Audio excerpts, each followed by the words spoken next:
who has devoted 10 years of her life to cutting out clippings and not only pasting them together but tying them together, is here again in the studio, as she is every Saturday afternoon here on KLRB-FM. And Mae, the election is just hours away. Around the corner. Around the corner. What have you got to say for yourself on this weekend before the election? Oh, I'm trying not to stay depressed. I just didn't want these elections to take place until we investigated what happened in 1963 in Dallas, or 1960 for the election, 1968, the shooting of Robert Kennedy. I was hoping, all along with the massive amount of material that was available to prove the conspiracies existed, that the people would get interested in the information that the researchers were pointing to, the evidence was lining up of conspiracies, and break open this secret government that keeps affecting the electoral process and pretending that we have an election where the candidates are chosen for us. I had a fantasy that some way the truth would come out before 1972 and the elections would be stopped. You don't think it's going to? You don't think it has? No, there's only 3-4 more days now till elections, and the president is so tightly encased in a system, a propaganda system, a police network, a Justice Department system that controls the courts where any chance of investigating the truth comes out, that it looks like they had a pretty good plan when all these murders took over. A few weeks ago we were sounding very depressed. You're sounding very depressed now. No, I'm not going to be depressed. I mean, it's sort of like you've written off the United States, and why go even vote? Well, Is there any reason to vote, would you say? Mr. Schmidt said this week that this will probably be the last election in the United States. I think 1960 was. Is there any reason to vote? Yes. If enough people had not dropped out, say the youth that was disenchanted in 1968, and the kids that turned away from the electoral process, or the adults that did, if they had voted for a man even as bad as Hubert Humphrey, who I can't stand, we would not have the elections on the Supreme Court that McGovern talks about now, or we wouldn't have Warren Burger as the Chief Justice. I think the appointments would have been a little more human or humane. We would have had a bungling system with a lot of errors, but we have a piece of machinery that's so cold in the White House now and so immune to, they don't hear the needs of the people. They're not listening to what the people are saying. And I was reading a biography of Haldeman in the Washington Post, how fearful he is, how people detest him, that he has no semblance of a human personality. He orders people around and controls Richard Nixon, who goes in the White House, who goes out, and sends directives and memos that are very terse and has no qualities of humanness about him. The whole staff of Haldeman, Ehrlichman, and Ziegler, Klein, a group of people surround the president, and it's a dismal place. It's all business and not much fun. And they've devoted the last years, every few years, to getting Richard Nixon elected, and that's the only thing they care about. And the cabinet isn't called into the White House, and the State Department isn't used, and it's a pretty sad state of affairs in Washington. Well, then, so why vote then? Well, as a buffer to fascism, I feel very strongly that a vote for Humphrey or McGovern, more welfare rights, more consideration about people being bombed in napalm. Yeah, the Attorney General wouldn't be as blind to what happens in the courts today. I feel that it's a buffer against a total fascism. That's why I think people should vote. Well, there have been numerous developments in the Watergate affair, and the Watergate affair, you believe, if I can speak for you in means of summary, you believe is just a part of a greater plan than simply a tactical maneuver to gain information through eavesdropping. And would you say that goes back to the Lewis Tackwood allegations? Yes, I think that, and right. Maybe you should explain briefly what the Tackwood allegations are for those who are new. For those who are new and for those who've heard the show before, I'll go into the Lewis Tackwood allegations, and I think they're the most important allegations made in the United States, and the only thing that could save this democracy, or one of the few things that the media hasn't picked up yet that I've written about in The Realist. And I'm going to talk about what Louis Tackwood said and who he is again. I've done on almost every show recently because every week that we break and do our show here, Phil, in the 7 days pass and we get back together again on the air, more of what Tackwood said is being proven and being uncovered in Washington without giving him credit or linking it yet. Okay, like what? Like what? Well, we'll go into what his allegations were, and I'll go into the news this week and how it relates to the Tackwood. Louis Tackwood is a police informer, a provocateur that worked for the L.A. Police Department for 9 years, who quit. How old is he? Oh, Tackwood's about 29. Okay. He was so he started when he 28, was in his early 20s? Early 20s, and he is if you're to believe Louis him. Armstrong is his godfather. He lived in New Orleans. He was very close, lived next door. Louis Armstrong was named after him. And he came out to L.A. and he worked as a police informer and provocateur and exposed the criminal conspiracy section of the L.A. Police Department as planning conspiracies and not finding them. And the intelligence department of the Los Angeles Police Department, he claimed, is the police state branch. They call themselves the Public Relations, and it is the group that was to overthrow America that's linked to the Attorney General in California, Evelyn Younger, to Houston, to Washington. And he exposed the police department in September 1971 because he was to hire radicals for the convention in San Diego and promote violence at the conventions and create a situation whereby martial law would go into effect and the radicals would be rounded up. And while we were in the state of martial law, they would get Nixon and supposedly assassinate him. The purpose, he said, of the Squad 19, that was the name of the operation, was total police state. And it was tied in, as I say, from California to Houston to Washington and concerned the FBI. The contact man that he was to call in Washington was Mr. White. We've gone into this before. The big top boss of the group was Mr. Martin.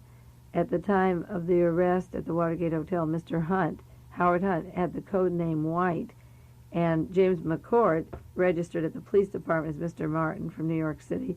$10 million was set aside for the overthrow of the police state in this government, and the Tackwood plan was they were hired in August and September of 71 to start rolling on Squad 19, but the convention was moved, and this is very important, from San Diego to Miami in March, so that all the new team that were arrested, the scrambling of money, the secret money, and we'll go into that in a minute, the new team had to move their operations with a shortage of time because the convention was moved, where everything was set up before the April 7th date where they had to disclose the money they received.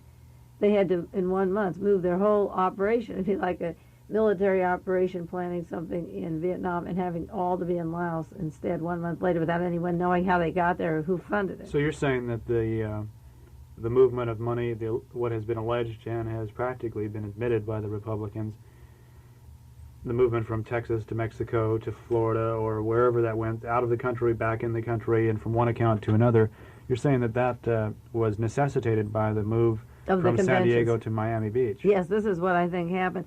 Because when you take a whole bunch of people like Bernard Barker, who was arrested, or Martinez and Frank Sturgis, and they have reservations for students to come into Miami at the time of the Republican conventions, that takes money to bring them in and make the reservations and pay the provocateurs. Well, this week in the news, there was an article November the 2nd, 1972, in the San Jose Mercury. A gentleman, an attorney down in Santa Ana by the name of Byron Beam, was approached by Donald Segretti. Segretti, for those who haven't heard the shows before or don't know that name, they should know it by now, is a man from Army Intelligence and the Judge Advocate's Office who worked with the President's Secretary, Dwight Chapin, had direct contact with Chapin on setting up an espionage network across the country, and he worked with Howard Hunt. Segretti worked with Howard Hunt, the same man whose Tackwood had his name, and Segretti said that Hunt approached him in Miami to hire radicals, which, see, it was moved over the Miami section, but Tackwood was approached on the West Coast if it was going to be in San Diego. And Segretti moved with this team in the fall of 71, the same time that Tackwood was hired.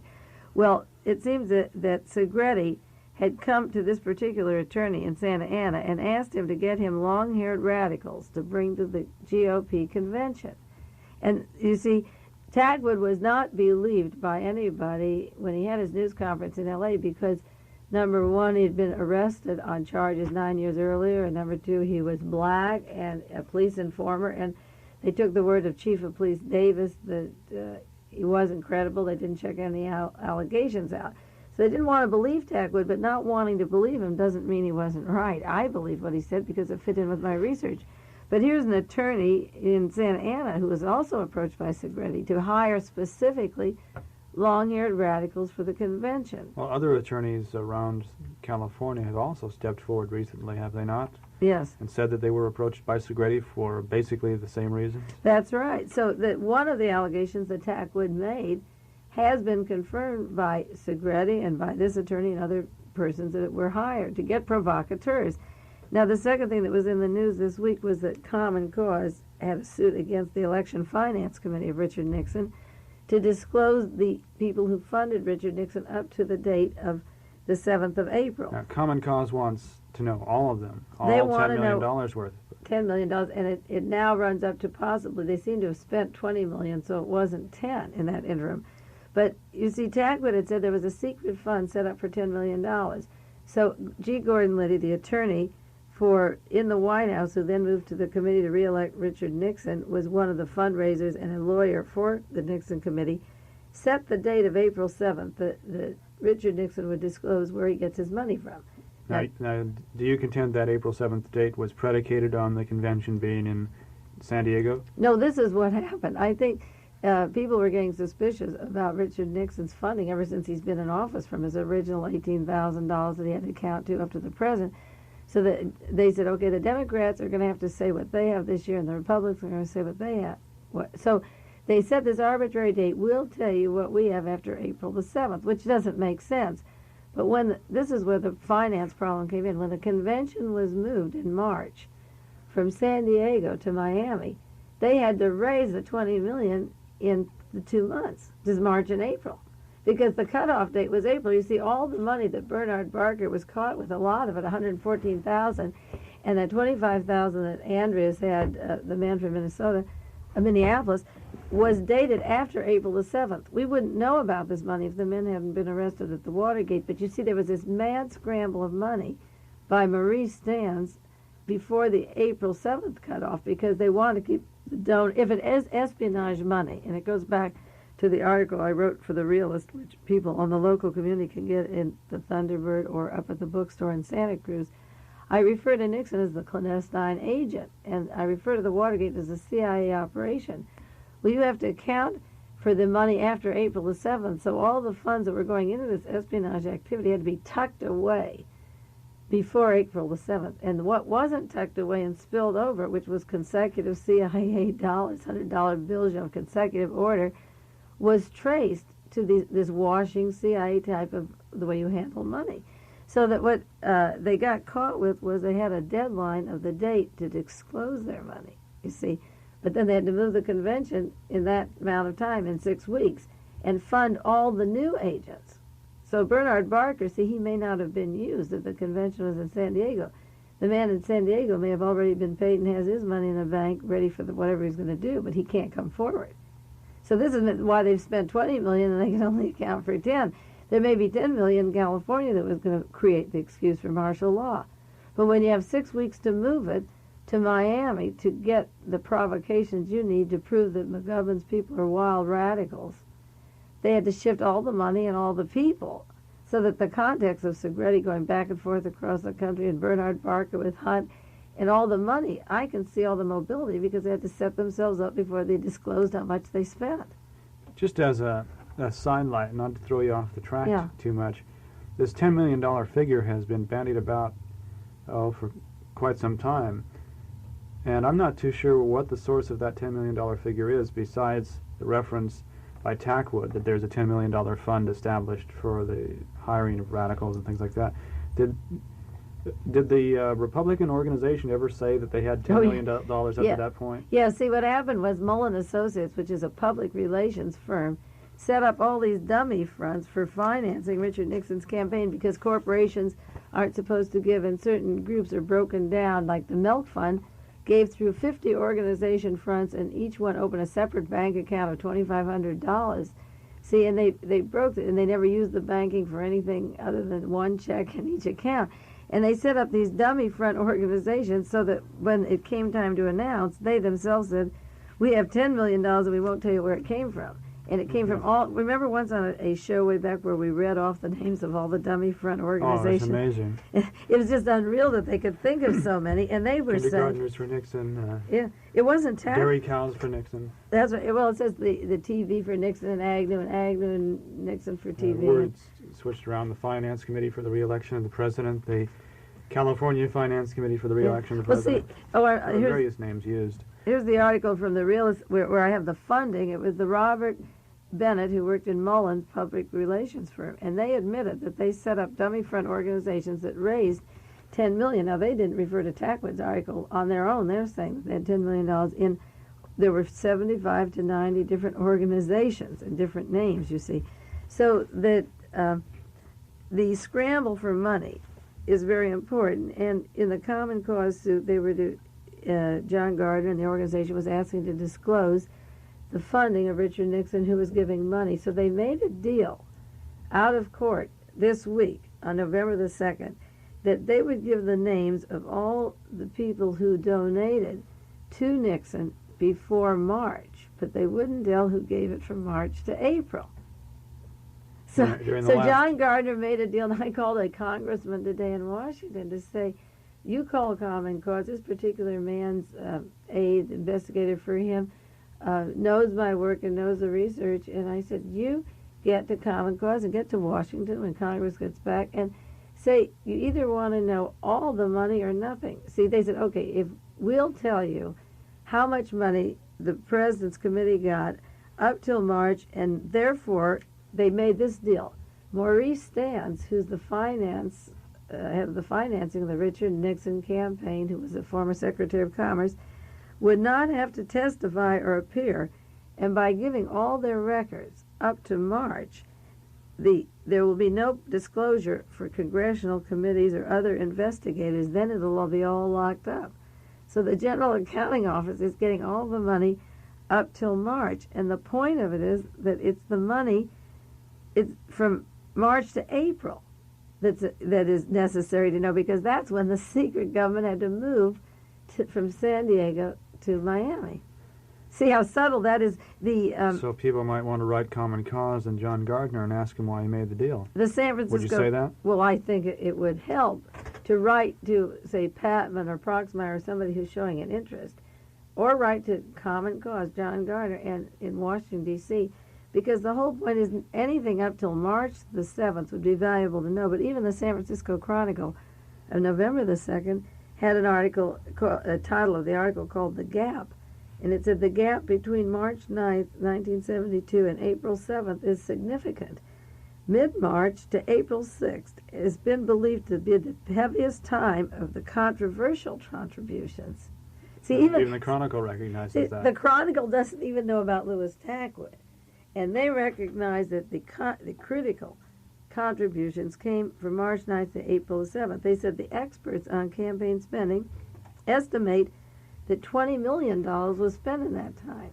Now, you see, if 10 is sitting out there with hot money that's marked that could be linked out in San Diego, or, with espionage people, they had to have another $10 million moved to Miami.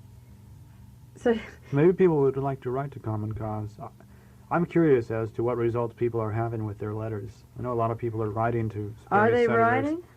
I've received some indications that they are. I've also received some indications that they're getting form letters back, and they're getting indirect, if not oblique, answers to their questions, if any answers at all. Well, I haven't heard of anybody really being satisfied with an answer to a letter that they've written to an agency or an individual. Well, the response I get, I don't know of anyone out there or around here is really moving, their head in the direction of what the Watergate is, but I know that the news media and somebody out there, the reporters, are into it, because I brought into the studio for you to see, Phil, since I was here last week, about 60 hold that up articles. To the microphone.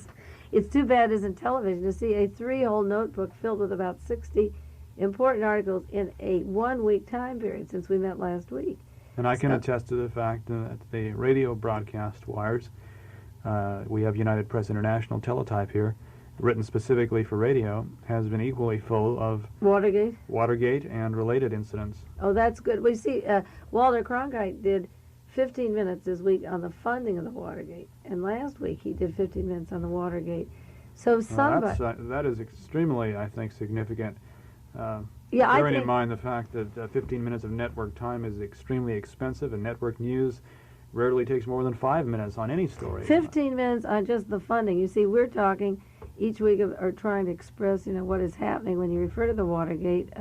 The name of this show used to be Dialogue Assassination, and then we made it broader, Dialogue Conspiracy, and now we should just call it Dialogue Watergate, because I thought of that this week, because everything that I've been saying about the murder of John Kennedy or Robert Kennedy or Martin Luther King can be seen in the manipulation of the Watergate case, the way the agents work, the way they're protected, the way the FBI doesn't investigate the case. So you call it sort of a microcosm. It is, and everything is coming to a head if people can't see this right in front of them as it unfolds. It would be difficult to understand how the other assassinations were covered up for what they were, which was a conspiracy, because the whole espionage thing, the Watergate is referred to as the espionage thing. I see there you've got an article from our wire service, UPI. Yes. Nixon asked to answer spy charges. I didn't see that. Now, this came over the UPI. Senator Sam Ervin called on President Nixon this past Wednesday to answer personally the charges of scandal, sabotage, and spying by his administration. He said the allegations were undermining Americans' faith in their political system. Ervin is chairman of the Senate Judiciary Subcommittee on Constitutional Rights, wrote Nixon from his home in Morganton, North Carolina, that nothing could be more serious than the erosion of faith in the electoral process. Well, this is what Dialogue Conspiracy is about. My research is to restore the electoral process, and now it's becoming quite evident that the Democratic Party has been sabotaged for a long, long time, and maybe people are listening would write to Senator Ervin and say, will you go into the Wallace shooting of the Robert Kennedy while you're on the espionage, because there's indication the electoral process is sabotaged along all the lines that we're reading in the paper. It may lead right to these political assassinations, which it will.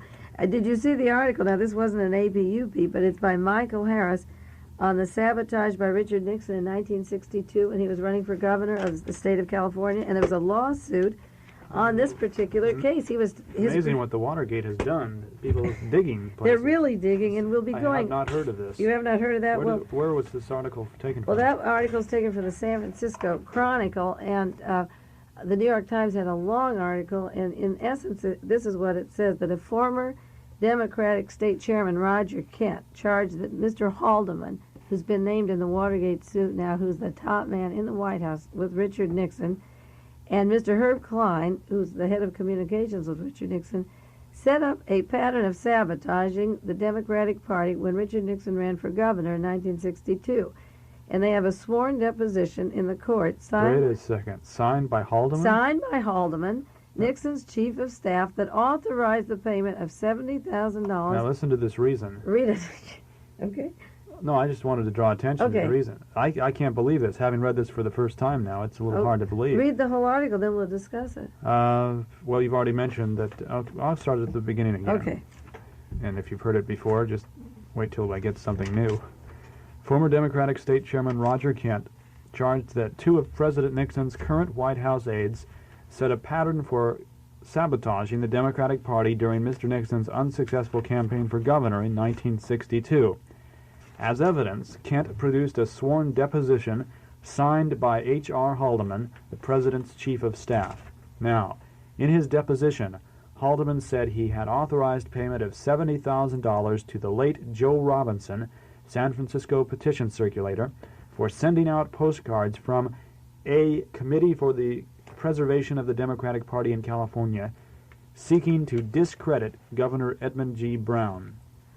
Haldeman's statement said, the group who joined him in approving the Republican-financed mailing included Herb Klein, now White House Communications Director, Herbert Kalmbach, now the President's personal lawyer, Maurice Stans, former Secretary of Commerce and Chairman of the President's Campaign Finance Committee, and Murray Chotiner, a sometime Nixon political advisor. The deposition came as part of a lawsuit that ended in 1964 when Superior Court Judge Byron Arnold, issued a ruling in which he said, Mr. Nixon and Mr. Haldeman approved the plan and agreed that the Nixon Campaign Committee would finance the project. The judge ordered the committee to cease any further activities and to turn over the $368 left in its treasury to the Democratic State Central Committee. Haldeman was questioned in 1963 by Los Angeles by Anthony Gerald J. O'Gara, now a San Francisco Municipal Court judge. Is that O'Gara or O'Hara? O'Gara, I think. Haldeman, I had conversations with a number of campaign people at the time we were making the decision to go into this. O'Gara, who were those people? Haldeman, well, I don't know that I can cover them because, again, it was not my practice to consult with a lot of people on things of this sort. I would say originally it would have been Herb Klein. In response to questions by O'Gara, Haldeman identified his initials HRH on 2 documents authorizing payments of $35,000 each from the Nixon campaign to pay the costs of the mailing. In the light of the official findings of Judge Arnold in 1964, Kent asked, do you believe that candidate Nixon and Haldeman are innocent of complicity in the Watergate bugging and other espionage and sabotage in 72? Let's go through that again. In the light of official findings of Judge Arnold in 1964, former Democratic State Chairman Roger Kent says, in the light of that, do you believe that candidate Nixon and Haldeman are innocent of complicity in the Watergate bugging and other espionage and sabotage in this year, 1972? The White House issued a statement last week denying that Haldeman had any connection with a secret fund that Democrats say financed political sabotage and espionage in this year's campaign. I had never heard that there had been a prior admission by anyone, by those people, you know what they did? were involved. You know, they had a fake poll, too. You know how the polls are pushing Nixon out in that same campaign. They were charged in court for conducting a phony poll on Brown to defeat him, and that was brought up in the Washington Post, a longer article on this thing. Well, of course, having admitted doing something once does not necessarily mean that you have done it again, but it does make you wonder. Well, it certainly does raise a lot of questions. It raises a lot of questions. The Washington Post had a long article on Haldeman, a biography or description of him, and it said he's the kind of a person that if you went up to him and said you have ketchup on your shirt, or you know that you spill ketchup on your shirt, he'd look at the shirt and say, I don't have one on. That he hedges and denies everything, accepts no responsibility, and you can't pin him down to anything. But well, they've been saying that Haldeman is a USC graduate. He also attended UCLA. I don't know whether that means anything. But well, you know, the fact that he graduated. Well, I'm a, you know. But in that article of sabotage, Herb Klein, Herbert Kalmbach, yeah, look at those the names. president's They're all lawyer, people that are involved either in the Maurice Stans. They're either involved in the cabinet or in the White House or well, Kalmbach is the lawyer for Nixon. Now, this was 1962. That Maurice Stans all those names, involved. with the exception of Herb Klein, have been mentioned in relation to the Watergate affair. Oh, Herb Klein has been. Herb Klein is you know, director of communications. Oh, for the he's president. been mentioned indirectly in the communications thing. Actually, they're all ganging up against Klein. It's sort of an White House struggle going on right now of them, Haldeman against Klein, and he was supposed to be watching Klein. That was.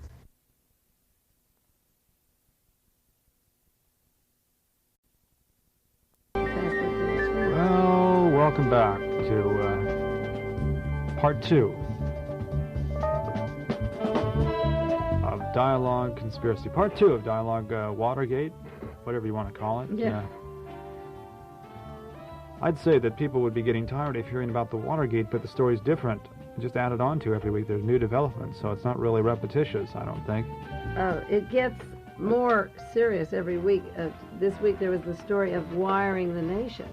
You see, Tackwood was talking about a total police state, the effect we'd have a total police state. And Congressman Moorhead came across last week. We talked about that emergency contingency unit that James McCord was the head of in charge of the radicals, rounding up the radicals. He was in charge of the mail. And he was arrested at the Watergate Hotel. He worked for the government in rounding up the radicals, and he was an employee of the committee to re-elect Richard Nixon, so he'd have access to all the lists of radicals. And this week the news came out that the Justice Department gave information to the committee to re-elect Richard Nixon. Ehrlichman would send over there for biographies on people's habits or their sex habits and their voting records, and the FBI was giving them to him, and Ehrlichman apologized. He said, I guess that was a mistake for an election campaign to use the FBI, and he was getting information from them. Well, this week, I don't know how many of you saw it, but there was an article on a secret wired nation plan, and that fits in what Louis Tackwood said, because it involved the local police and information would come through them. And a gentleman named Edward David, Jr., Nixon's science advisor, requested a study in August 71.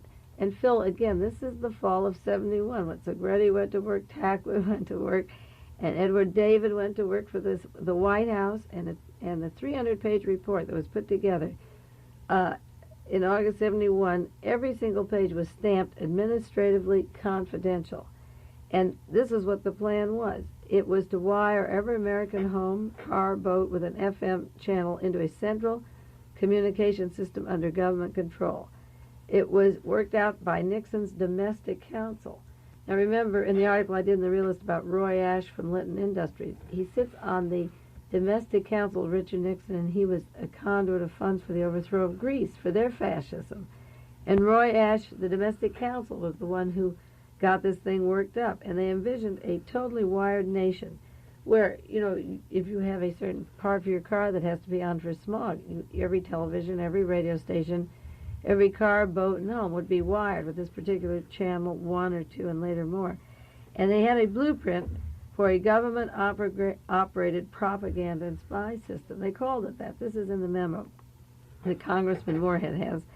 The White House denied it again. They said, I'm sure this administration will not propose something like that. Well, the White House denied that this week. But on television Thursday night, Spiro Agnew was talking on all the channels about being booed and whistled at in San Diego. And he said, we may need new laws for people like this. You see, these people are objecting to the war or to Spiro Agnew, who's never been seen publicly except at military bases. And when he came out publicly, they booed him. So his vengeance isn't to meet the needs of the people or say, what do you want? What is it you want? Let's talk about it. How can we get it? He called them the Nazis, the fascists. He turns it around and says, we need a law to handle you. Now, what that law is, maybe it's called martial law. Maybe that's another Tackwood allegation coming out, that he's not going to have people blow whistles at him. He's going to say what he wants, and you're going to listen or go to jail. Well, this plan to bug every home was part of what they called a New Opportunities program that was put together in Washington last year. And letters would be sent by satellite disseminating social services and alert for disaster. But the important thing was it would provide local police with information they need to combat crime. Crime, by definition, is somebody maybe who doesn't want their home wired. They say you're going to put it in, and you don't do that, so you're breaking the law. That makes you a criminal. Crime will be anybody who doesn't allow themselves to be wired. Like there's a plan to wire people within the Watts area in Los Angeles, these body little computer things. Any person who's been in prison would wear a certain little box around him, and I have articles on that. And these have been tested too, and it gives him a direction of a radius of 5 miles to go, and outside of that he has to report where he is and when he comes back. And it's to keep track of prisoners on parole or where they are. And they're wired all the time. You can hear everything they're doing and everywhere they're with. And this has been set up down to be tried out in the Los Angeles area. Have you ever seen that thing? No, I'd like to see something written about that. Oh, I'd like to hear that on the air here. Maybe people would be interested in hearing I'll about bring that. it in next week. These things are in the planning stage. You know, the devices for picking up the tunes, they denied. They said, we had that plan and we scuttled it. But Congressman Moorhead's office said they have the equipment and they've tested it and that it works. So the fact that this is just a theory that we're going to use is not true. The deniability of the White House is so unreal, the circumstances that are happening. Spiro Agnew got on television, Meet the Press, last Sunday and denied that all the charges of Dwight Chapin and the White House being involved in the Watergate were just rumors. And Monday, the news came out that they admitted that they had funds and the secret fund and who handled the fund. So the Vice President of the United States gets on and tells you none of this is true, it's hearsay and rumor. And the very next day, the people say, yes, that was the testimony we gave before the grand jury. And the Vice President is there telling you everything is all right in the land, and he's simply lying, you know, and you can't trust anyone on this team with their deniability. That what the decision about this particular broadcasting system, it was that it would make use of modern communication techniques in dealing with national problems. they would handle unrest if there's unemployment and starvation. That becomes a national problem and people get hungry and protest.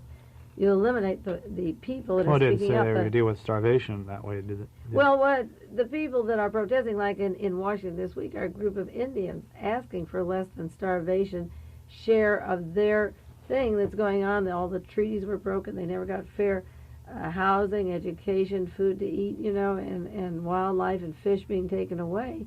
That's starvation. Yeah. But given a system where everybody's wired or bugged, they wouldn't meet in Washington again and scream and yell. You just simply remove them back to the starvation level.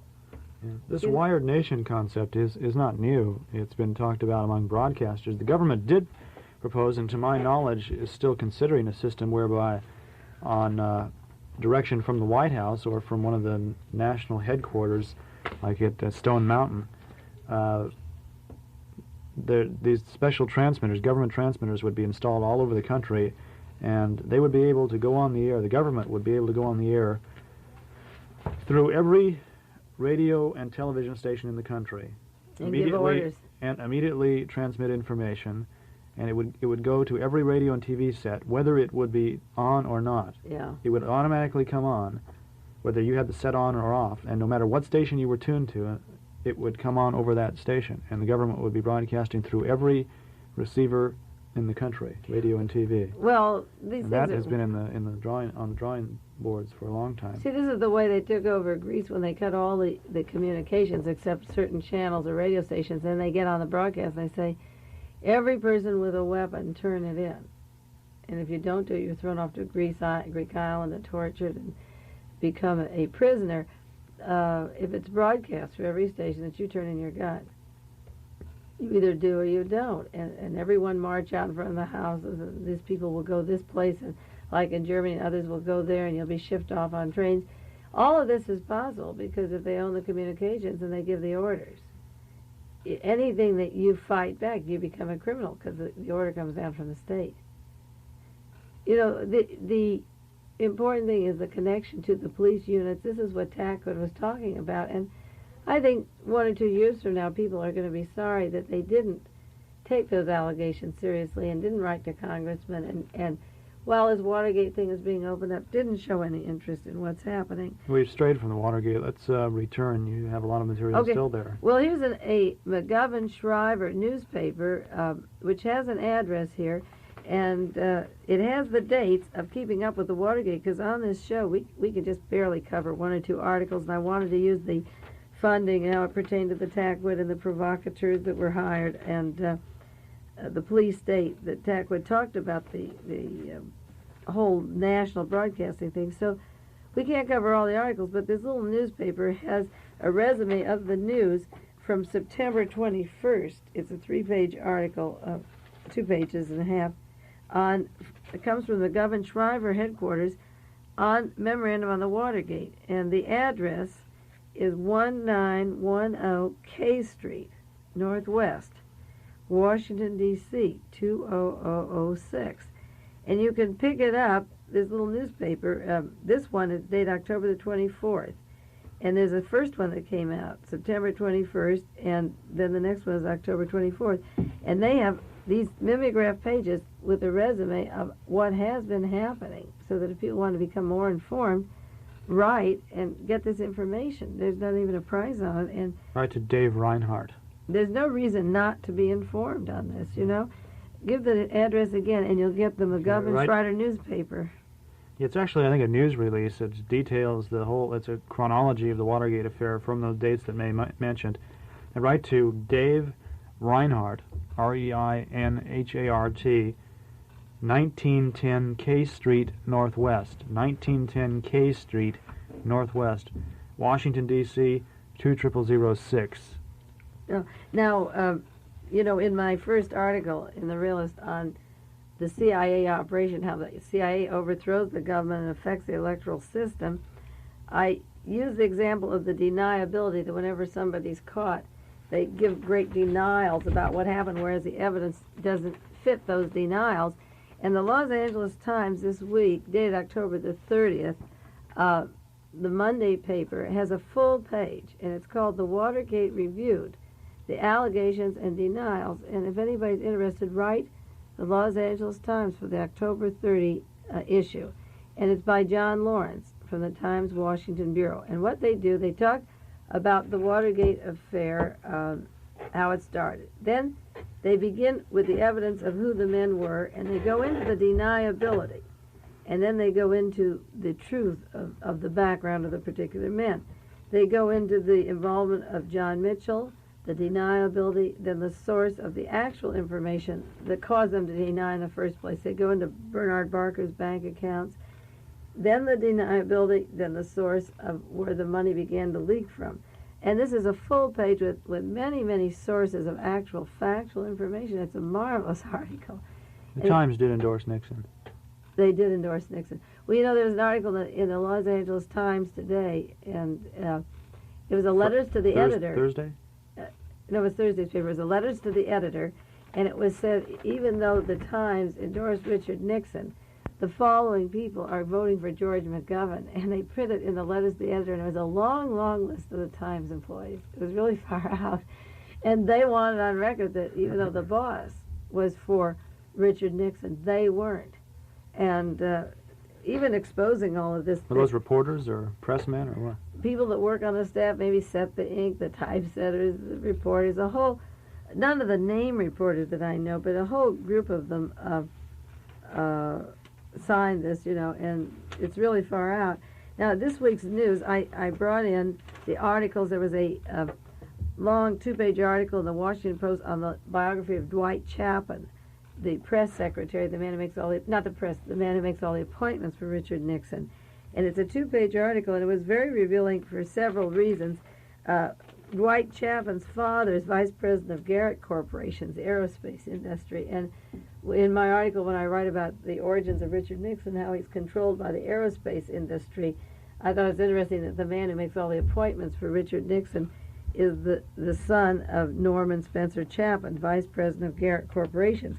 And the father-in-law of Dwight Chapin, the secretary for Richard Nixon, his name is John Howland, and he's with the Santa Barbara Bank of America, one of the California banks bonded by the radicals in 70 and 71. Now, the Isla Vista shootout was provocateurs. Captain Honey Fritz from the L.A. Sheriff's Department came up to that riot. The Santa Barbara law enforcement said they could have handled it. Honey Fritz was removed from office for a while and was under investigation because he had told people if you kill somebody, a student in the building, it's all right, carry 2 guns. He was alleged to have said to drop it to make it look like 2 were fleeing. He was involved with a lot of violence, Honey Fritz, and unnecessary violence up at Isla Vista. And I met a fellow who worked with the Sheriff's Department and told me about the links of a particular captain under Pitches in Los Angeles who also is connected to the Manson affair. And it gets very interesting to see the relationship of Chapin's father-in-law to that bank in Isla Vista, that Bank of America, because I've been following the links of the Isla Vista to provocateurs to the police state. And the man, U.S. Attorney Robert Meyer, was investigating the Isla Vista provocateur violent situation at the Bank of America when he received a call from Patrick Gray in Washington and said, don't investigate the Isla Vista. So I thought it was interesting this week to learn that Dwight Chapin's father-in-law happens to work at that Bank of America that is involved where they came down on the students as being violent radicals, and actually it was a provocation again. The Washington Post has an article, the Los Angeles Times is putting pressure on the newspaper men Jack Nelson and Ronald Ostrow to get the notes of Alfred Baldwin, who worked at the Watergate. He was at the Howard Johnson Hotel receiving the tapes with the Watergate group, got immunity from arrest for turning evidence on them. There's going to be another fight in the courts. The newsmen are getting pressured to produce their notes, and he won't produce them, so that the judges ordered the Times to produce them. The men won't do it, so you're going to see this coming up. There's going to be about 32 files or suits or investigations slated already on the Watergate. I have listed about 22 now at home. Congressional investigations, like one committee in Congress just investigating James McCord, another the funding. this lawsuit now ordering these men from the LA Times to produce. I have a list at home of all the suits, and they're just going to pile up as the months go on. Another interesting article was from the Washington Post dated October 22nd, and they go into the personalities of the men involved at the Watergate Hotel. So you see, this pile of articles that I have that goes on, Phil, is it's not repetitive either. Oh, no. Each one seems to take a different facet of this.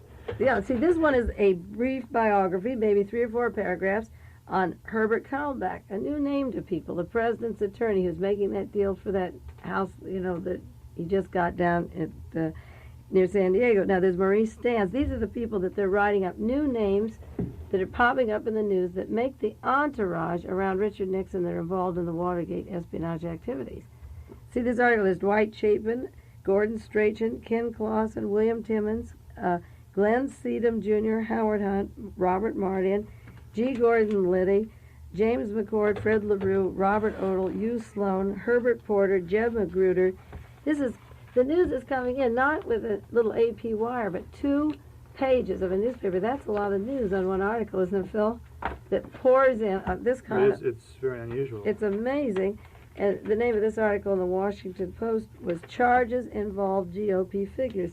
Now, in summary, we're running out of time, and I have all these news articles, but what's coming out of all of this, one of the things that's coming out, is that a group of people from the University of Southern California, a group of young people, were active in the politics there. They were a secret society that took over the elections of student body presidents when they were at University of Southern California, and they involved Segretti and Haldeman or Ehrlichman or Ziegler, and a group of young people that worked at the University of Southern California who ruined the electoral process for the student union at the time, who supposedly disrupted through an espionage operation. It seems that they were the training ground or the proving ground for a larger espionage group later, that they used their student activities at the University of Southern California. If some boy was running for student body president, they got 5 people to oppose, to split the votes, and they stuffed the ballots. They were doing actually illegal, dishonest things, taking down posters as a team at the University of Southern California. Then they all went on to law school, some to Bold Hall, some to some to UCLA, some to UC, and they went on to law school. Then they went to the J. Walter Thompson Agency, the advertising agency. Ziegler, Haldeman, Ehrlichman took positions and then went on to the White House. And that fits in with the article I did with Richard Nixon on how Richard Nixon really came to power, that he was this clandestine You did an article agent with Richard Nixon? about him in the Realist about Nixon. And the article was timely because it came out as the unfolding of the Nixon comes out. And it seems that he is encased, on many shows I talk about B.B. Rebozo as being his sitter outside the White House, and Haldeman covers the White House. And it seems that this team of supposedly young people completely control who makes the appointments, who he sees, what's said to the press. Everyone around him, the communications, is in control of Richard Nixon, and they came from a set group at one particular place into one office onto the White House. And everyone else that affects the electoral process, like a lawyer from California who was in Vietnam, then at Fort Ord goes right to the White House to work with Dwight Chapin and Richard Nixon's lawyer, Kalmbach. You see, those men were all working Maurice Stans in '62 when he was running for governor. So evidently, all the charges that I made based upon my research before this came out, that he was a select agent manipulated by Aerospace and Bank of America since '45. You can see in the news where he's been since 1960, the manipulation, in '56, where Chotiner and that group were all working with him. This team has been working with him all along, and as the evidence of the Watergate comes out, the summary of the articles every day coming out is the connecting links of these teams. Like one of the articles I outlined was that Mr. Chapin takes all of his orders from Haldeman. He's worked for him for quite a few years, 8 or 9, 10 years he's worked for him. And it says he was 31-year-old appointment secretary for the president now. This is from the Washington Post. Has taken orders from Haldeman for 10 years, from the day that Haldeman was his boss at the J. Walter Thompson Advertising. This has been Dialogue Conspiracy, a public affairs presentation of KLRB News. If you have questions that you want answered on future programs, or any comments, write Dialogue Conspiracy, KLRB, Box 3904, Carmel, California 93921. I'm Phil Kogan.